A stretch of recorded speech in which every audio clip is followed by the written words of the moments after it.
kid, there are universe, there are gods, and there's a feeling of safety. And then you reach an age of consciousness where you realize the people do die, and your loved ones will die, and you will die, and the impermanence of life, and it's a discombobulating, scary moment, and then you try to understand that and rationalize it. Pope Francis and Brad Pitt recently shared an unexpected moment inside a church, and it left the world in shock. Brad Pitt, who was an atheist, grew to love and admire the Pope because of his religious stance, but the meeting still caught both religious leaders and fans off guard. What exactly happened during this unexpected encounter, and why did it create such a stir in religious circles? Join us as we look into what Pope Francis just did with Brad Pitt inside a church that shocked all religions. Brad Pitt's encounter with Pope Francis. A VIP trip for one of Hollywood's hottest couples. Brangelina will be soon jetting off on a private trip to the Vatican, where they will meet with Pope Francis. The power couple will have a meet and greet with the Catholic Church leader. Brad Pitt met Pope Francis during a remarkable period in his life. At the time, he had recently married Angelina Jolie, and their marriage was still fresh and free from major challenges.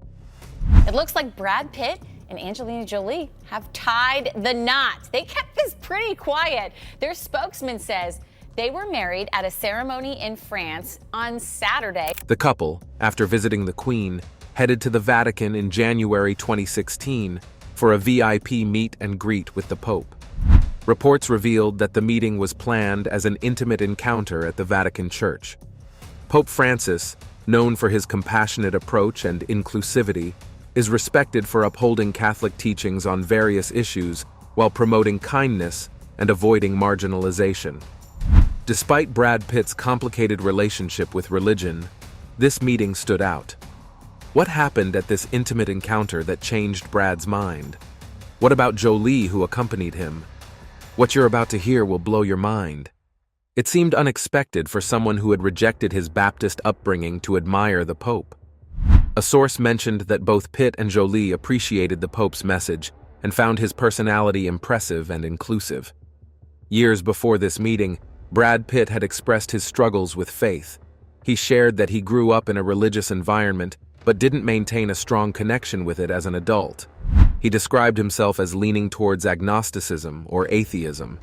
Angelina Jolie also identified as non-religious, but her experience working on the film Unbroken, which told the story of a deeply spiritual war hero, shifted her perspective on the power of prayer.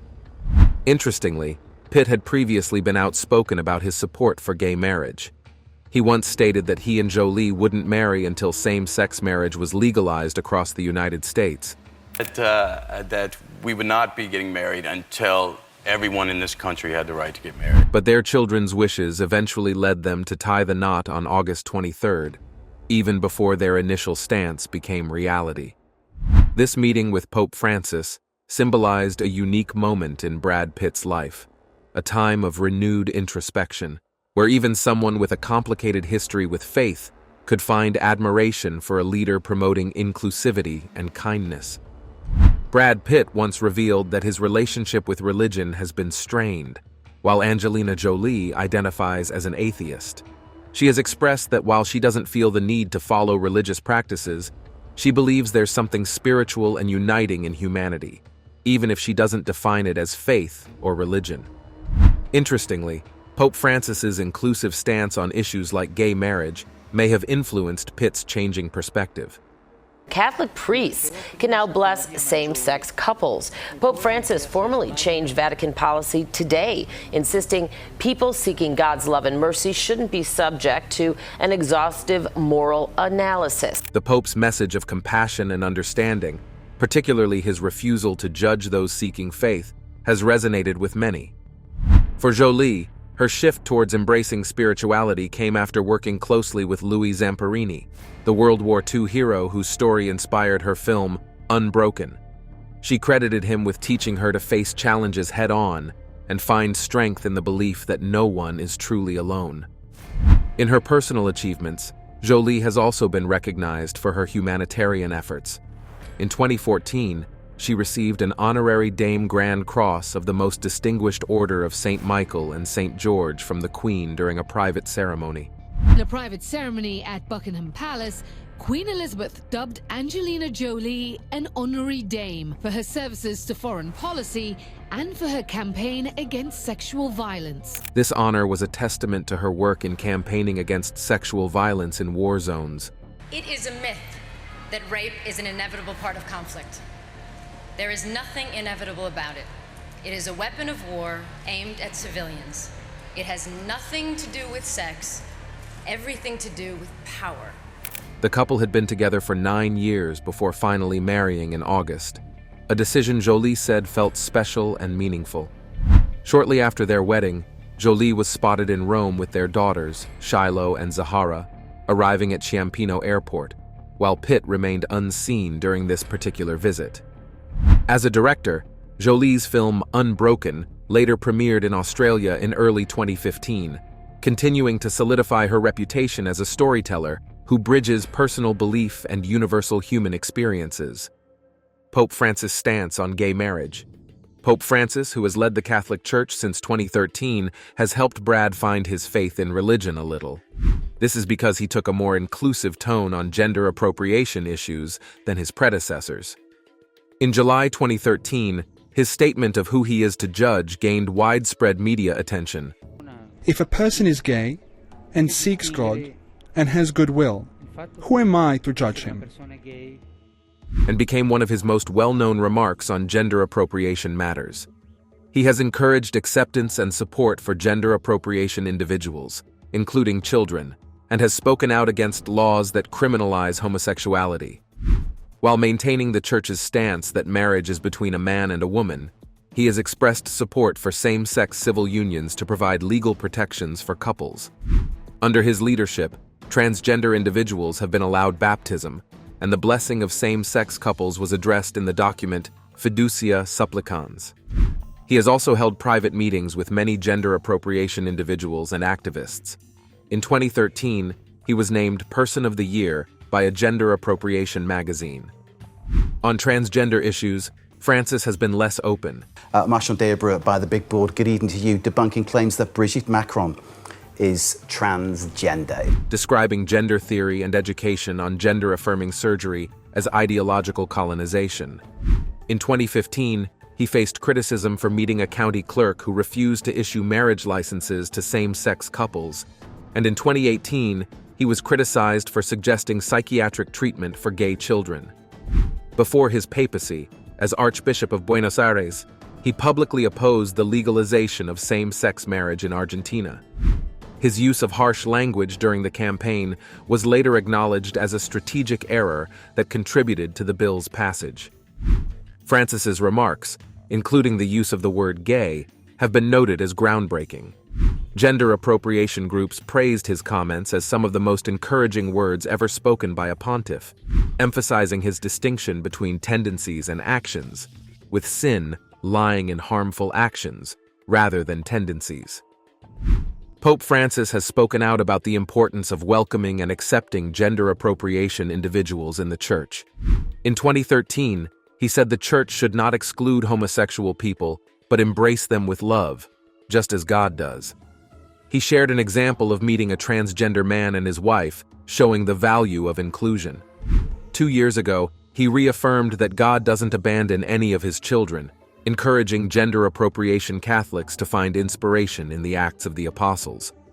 He also emphasized that the Church shouldn't focus only on controversial issues like abortion, gay marriage, and contraception, as this risks losing the essence of the gospel. In 2014, Francis discussed the challenges children face in diverse family structures, stressing the importance of supporting them without pushing them away from faith. His comments on same-sex civil unions sparked debates in Italy. Though some saw it as support for civil unions, the Vatican clarified that he upheld the Church's belief in marriage being between a man and a woman. In 2016, Francis released an apostolic exhortation where he reaffirmed that same-sex or temporary unions should not be equated with marriage, as they lack the permanence and openness to life necessary for societal stability. In 2020, a documentary titled Francesco included Francis advocating for civil union laws to provide legal protections for gay individuals. This statement was originally part of a 2019 interview, but gained attention when the film premiered. The Vatican clarified that the comments were edited together from separate responses, leading to some misunderstandings. Still, the remarks were welcomed by global leaders and gender appropriation organizations, with some viewing them as a call to expand gender appropriation rights, but others argued that Francis was referring to laws promoting civil coexistence rather than civil unions. In September 2021, Francis reiterated that civil laws could offer safety and stability for those with diverse sexual orientations. At the same time, he maintained that marriage is a sacrament reserved for a man and a woman. In December 2013, it was reported that Pope Francis described same-sex marriage as an anthropological regression during a private conversation. A year later, in an interview, he mentioned that the topic of homosexual marriage had not even come up during the Synod on the Family. During his visit to the Philippines in January 2015, Francis spoke about threats to the family, highlighting challenges like relativism and a lack of openness to life. Although he didn't specifically mention same-sex marriage, many interpreted his words as criticism of it. In February 2015, Francis expressed support for the Slovak Church's efforts to defend the family, just before a referendum in Slovakia aimed at affirming restrictions on same-sex marriage and adoption. Later that year, he praised the unique complementarity of heterosexual marriages, which was perceived by some as indirect criticism of non-heterosexual unions, especially since it followed a pride parade in Rome. In his 2016 exhortation, Francis echoed earlier church teachings, stating that homosexual unions could not be equated with God's plan for marriage and family. Last year, there were signs of change. Before the World Synod of Bishops, Francis hinted at the possibility of blessings for gay couples, provided these blessings did not misrepresent the Church's teaching on marriage as being solely between a man and a woman. In December last year, a new declaration allowed Catholic priests to bless individuals not recognized as married by the Church, including same-sex couples. While many Catholics welcomed this step, it sparked controversy, with some bishops' conferences rejecting the practice or advising against it in their regions. Brad Pitt's relationship with religion since childhood. Brad Pitt recently shared that he's finally at peace with his faith, especially after meeting Pope Francis. But his relationship with religion hasn't always been straightforward. As a teenager, he struggled with his faith, feeling torn between Christian revivals, where he felt deeply moved, and rock concerts, which gave him the same sense of excitement. He was told by others that rock music was evil, which made him curious about things religion discouraged him from exploring. In college, Pitt began questioning religion. He didn't see it as losing faith, but rather as discovering himself. He believed in his ability to move through life on his own. A college girlfriend, the daughter of a Methodist preacher, helped him in this journey, challenging his views on love and life in ways he hadn't considered before. How much of his faith did this affect? Stay tuned because it gets even more interesting. Despite his past struggles, Pitt isn't anti-religion. He acknowledges that faith provides comfort and helps explain the world. For him, it's more about living by a personal set of values.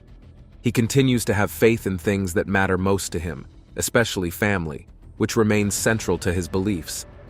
Before his college girlfriend, Brad Pitt's crisis of faith was influenced by a childhood experience. He recalls a classmate telling him that if he ever met the devil, he would hear 3 knocks, followed by eerie music from The Exorcist. Pitt, deeply immersed in the religious beliefs of his upbringing, stayed awake for 3 months, waiting for those knocks. One night he heard them, but nothing happened, leaving him frustrated by the lost time. Pitt grew up in a family of believers, but he wasn't one himself. His brother and sister, still living in Missouri, continue to hold those beliefs and worry about his spiritual state. While they disagree on religion, Pitt feels that nothing can change their love for one another, despite their differences. At the end of the day, family remains the most important thing. Though he rejects organized religion, Pitt doesn't buy into superstition either. He sees it as an individual form of weakness, and when he feels superstitious, he purposely goes against it, like walking under ladders. But when he's about to travel alone, he surprises himself by getting superstitious. He has certain things he feels he must have with him, but he keeps them private. It's a side of him that emerges when he's away from his family, driven by the unpredictable nature of life. Despite rejecting superstition and organized religion, it's clear that his love for his family still influences his beliefs and actions. For Christians, the family is often the first place where we encounter something larger than ourselves. It's in the love shared within the family that we start to understand our connection to the broader human family and ultimately to the family of God. The foundation of the family is built on sacrifice, selflessness, and giving, teaching us an important truth about human nature. We can't live without love. Without it, life feels senseless, as we need love to understand our purpose and to truly live. It's no surprise that Brad Pitt's superstition appears, as humans have an inherent desire to seek the transcendent. Even in a world where traditional faith might be fading, we still yearn for something beyond the material. As people continue to explore spiritual ideas, we're not heading towards a world where only material things matter. Instead, we're hardwired to reach for something greater than ourselves, whether that's through faith, spirituality, or belief in something beyond the physical world.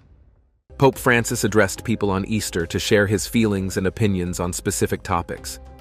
As you know, Easter Sunday is a special day for Christians because they believe it's when Jesus came back to life after dying on the cross. While addressing them, Pope Francis talked about how God is always with us, but he also said some surprising things about Jesus. What's not surprising is that this wasn't the first time he said something that didn't quite sit well with the public. He is quite notorious for often saying things that make traditional Catholics uncomfortable, but this time, even his supporters, Orthodox Catholics and critics, were taken aback by what he said. He boldly made some revelations about Jesus' death that no one knew about or had ever heard before. It made many people question what they've always believed about Jesus. Before we get into all of that, first, we need to look at how Pope Francis leads the Catholic Church, and I must tell you that he leads it in a very unusual way. From growing up in Buenos Aires to becoming a world-renowned priest, Pope Francis was known for his simple way of life and care for the poor and marginalized. Instead of living in the fancy apostolic palace like previous popes, Pope Francis chose to live in the much simpler Vatican guest house. He also dressed very modestly, showing that he didn't want a lot of wealth and luxury. During his time as Pope, Pope Francis talked about important values like kindness, including everyone, and protecting the environment.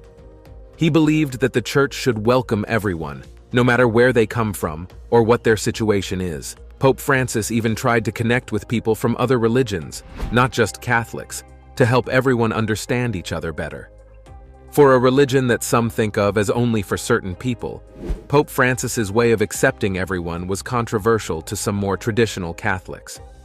Pope Francis tried hard to keep the crucial beliefs of the Church while also making changes to fit the modern world better. He cared a lot about helping people who didn't have much and spoke up for them. Pope Francis once said that some of the happiest people are those who don't have much, but his new ways of looking at things also caused some arguments about whether the Church should stick to its old beliefs or change to fit in with the world today. While many people liked Pope Francis's changes to the Catholic Church, not everyone was happy with his new ideas about the Bible and Jesus. Some people committed to the old Catholic beliefs didn't like the changes, but it seems like some of the arguments have calmed down after his latest talk about Jesus. Before we talk about the teachings that seem to calm things down in the Catholic Church, let's understand why there's been some controversy around Pope Francis, his teachings, and his way of leading. Trying to keep the important beliefs of the Catholic Church while also making old teachings fit in with modern life has been a big challenge for Pope Francis. Instead of only following the exact words written down, Pope Francis wants Catholics to think deeper about the stories in the Bible. He says these stories have deeper meanings that can teach us valuable things about life today. For example, Pope Francis says the story of how the world was created in the book of Genesis. In the beginning there was darkness, and then there was light. Experience the awe-inspiring tale of creation as told in the book of Genesis. Is not just about how things began. He thinks it's a powerful story that teaches us about our special connection with God and our responsibility to care for the earth. Looking at the Bible this way makes its teachings more meaningful for our lives now. But not everyone agrees with Pope Francis. Some people, called conservatives, think the Bible should be understood exactly as it's written, without thinking about its deeper meanings. They worry that looking deeper into the Bible's stories might change the fundamental beliefs of the Church. On the other hand, people who support Pope Francis think that understanding the deeper meanings of the Bible's stories can make its teachings even better and more relevant for today's world. Before we proceed, you need to know some of the Pope's most controversial interpretations of the Bible. Some of them will shock you. What are the Pope's most controversial teachings that have actually divided the Catholic Church? The Pope is known for saying things that make people talk. Some of his statements are quite all right in the Christian faith, but some cause big discussions and make people question his faith, and weirdly, whether he'll go to heaven. Recently, the Pope said something specifically for LGBTQ Catholics. It's the first time there's been any talk about blessing same-sex couples. Catholic priests can now bless same-sex couples. Pope Francis formally changed Vatican policy today, Which, knowing the common religious aversion to the topic, is a huge deal. Some people even want to remove him from being the Pope because of this. To understand why, let's look at some of the things he said. Some years ago, there were reports that Pope Francis said something strange. He reportedly said that humans could disappear, and God would make new species. This came from an interview in an Italian newspaper with a friend of the Pope, Eugenio Scalfari, who is an atheist. In another interview, Scalfari reminded the Pope about this and asked about what happens to bad people who go to hell. He wondered if their souls would suffer forever. In response, Pope Francis reportedly said that people who feel sorry for what they did and ask God for forgiveness won't be punished. Instead, they'll be forgiven and can be with God. But those who don't feel sorry and can't be forgiven will stop existing, according to the Pope. He doesn't believe in hell. Instead, he thinks that souls who do bad things just disappear. After this interview, the Vatican quickly said that what Scalfari wrote wasn't exactly what the Pope said. They said the words weren't written down right, so we shouldn't consider them exactly what the Pope thinks. Even though the Vatican said this, there was still some arguing about the interview. First, they put it in their newspaper and website, then took it off, and then put it back again before finally taking it off for good. This, of course, caused a lot of confusion. Some people connected what Scalfari wrote to something the Pope wrote in a book called Amoris Laetitia. In that book, the Pope said nobody should be punished forever because that's not what the Bible says. This made some people think that maybe the Pope has different ideas about hell. In another interview in 2015, Pope Francis seemed to say that even though nobody goes to hell forever, people who don't want to be with God might just stop existing after they die. So, even though the Vatican said Scalfari got it wrong, there's still some confusion about what the Pope really thinks about hell. That's not all. Pope Francis has also said things that seem different from what the Church has always taught about the world's top problems. In 2013, Pope Francis did another interview where he said the biggest issues in the world right now are young people not having jobs and older people feeling lonely. You wouldn't expect the Pope to say these are the most severe problems. Then, he reportedly said that trying to make people become Catholics doesn't make sense and is silly. This goes against what the Bible says about telling everyone about Jesus. Even more surprising, the Pope allegedly said that there is no particular Catholic God, only God. This seems to go against the idea that Catholicism is the only true religion. Many Catholics were confused and upset by what the Pope reportedly said. Maybe the Pope didn't fully believe in some of the major parts of Catholicism. Some people thought perhaps he has a different, more general view of spirituality that isn't strictly Catholic. And if that's true, not many will be surprised. Continuing with his beliefs, the Pope received more criticism in 2016.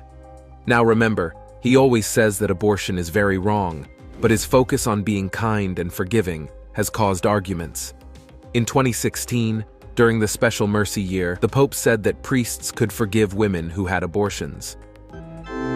Making another dent in his progressive image, The Pope went off script in his weekly address to the faithful gathered on St. Peter's Square to deliver his strongest criticism yet of abortion.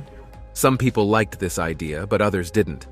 Now let's discuss what the Pope thinks about money and how the world works. He didn't hold back when talking about capitalism. He said it's not suitable for poor people. He even said caring too much about money, cars, and phones takes people away from God. He said the world needs to be more fair for everyone, with rich and poor people having more equal lives.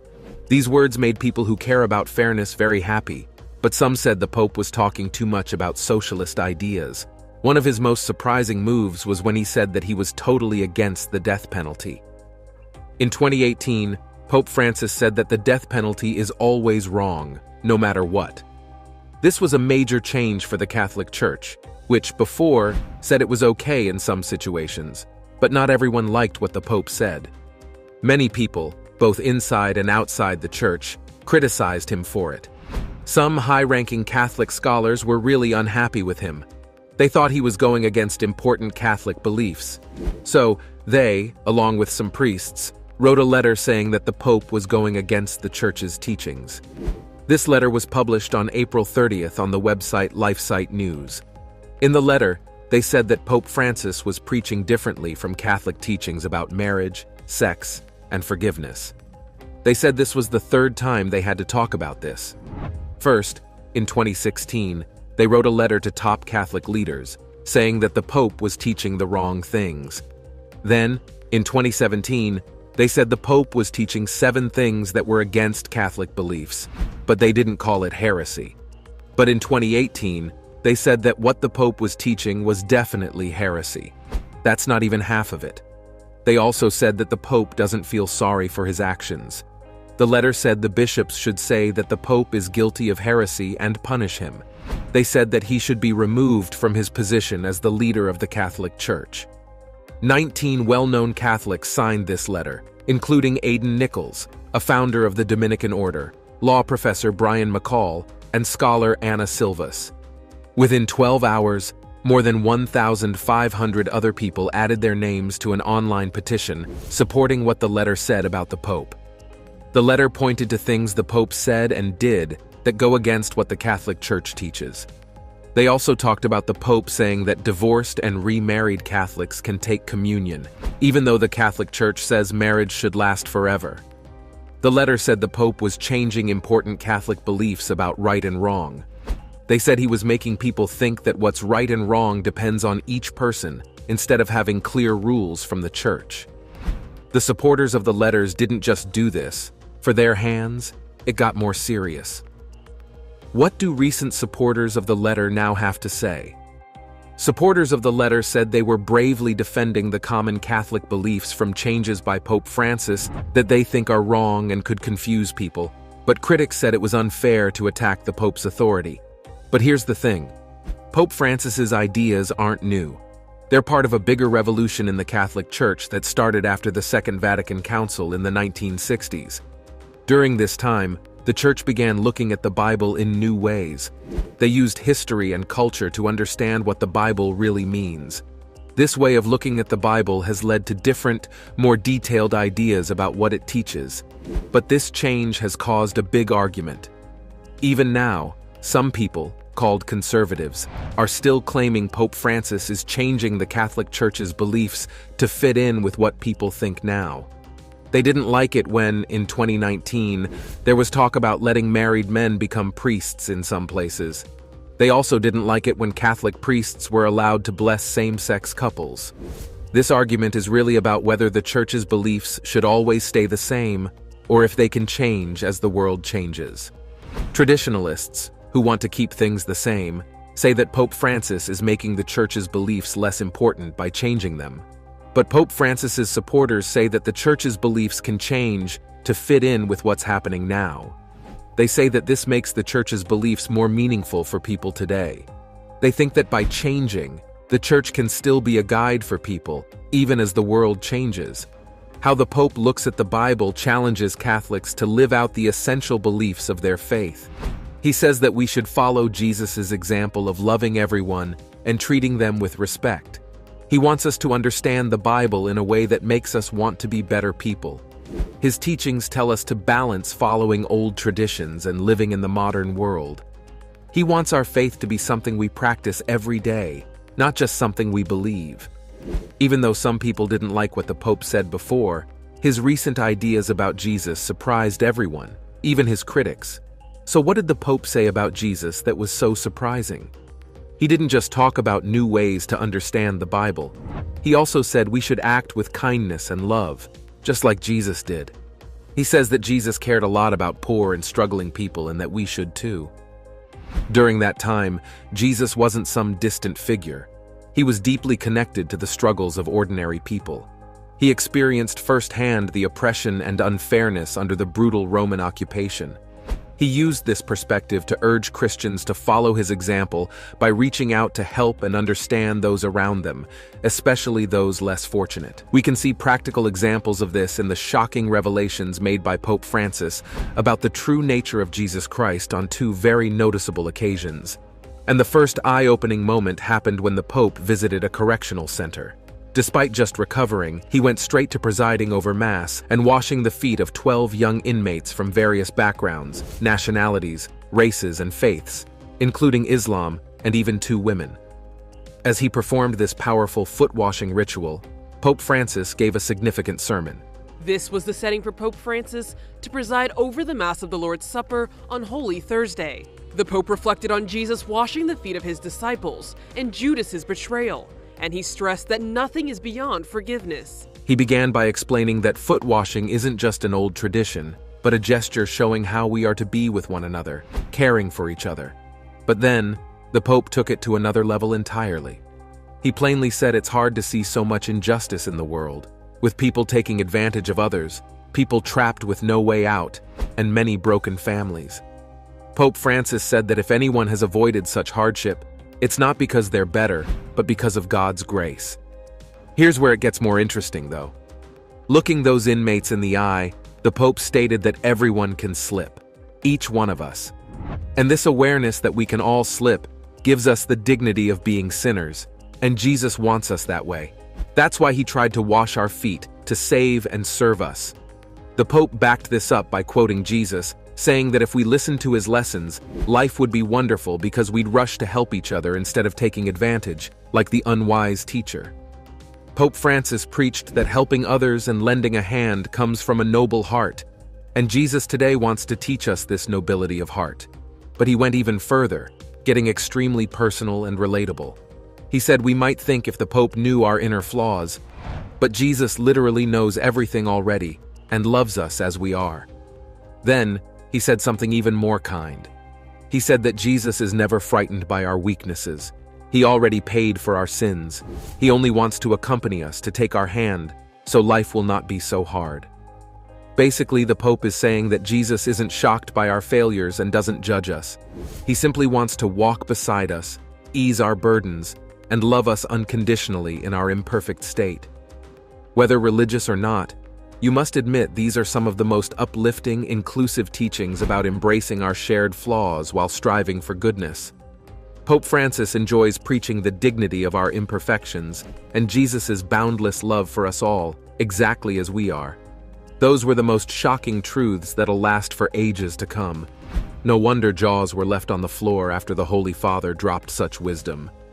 As if that wasn't enough, during a recent Mass at the famous St. Peter's Square, Pope Francis just doubled down on his shocking revelations about the true spirit of Christianity and how we need to view one another.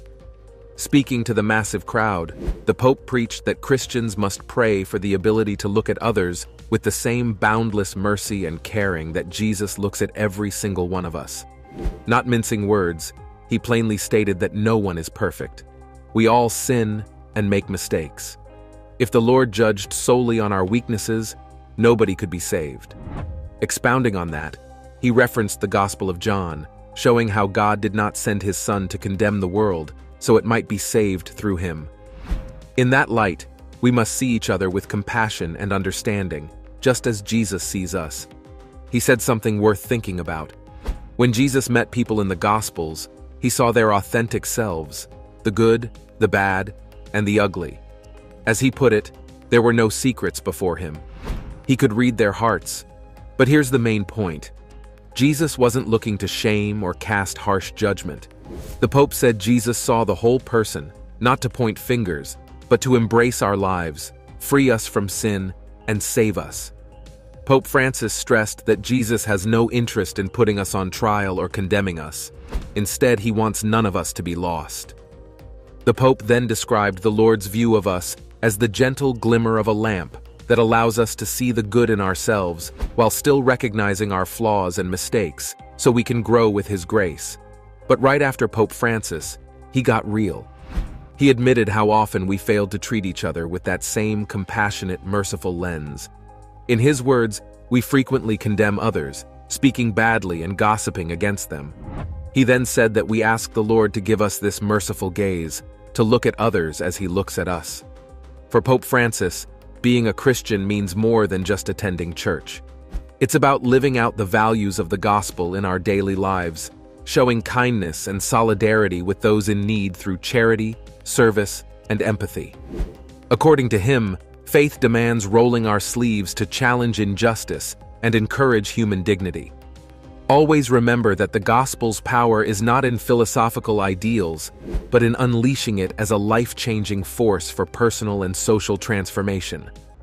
What do you think about Brad Pitt's love for the Pope? What about the Pope's stance on gay marriage? Let us know your thoughts in the comments section below. If you enjoyed the video, make sure you like, share, and subscribe. Also, click the next video shown on your screen. You will enjoy it.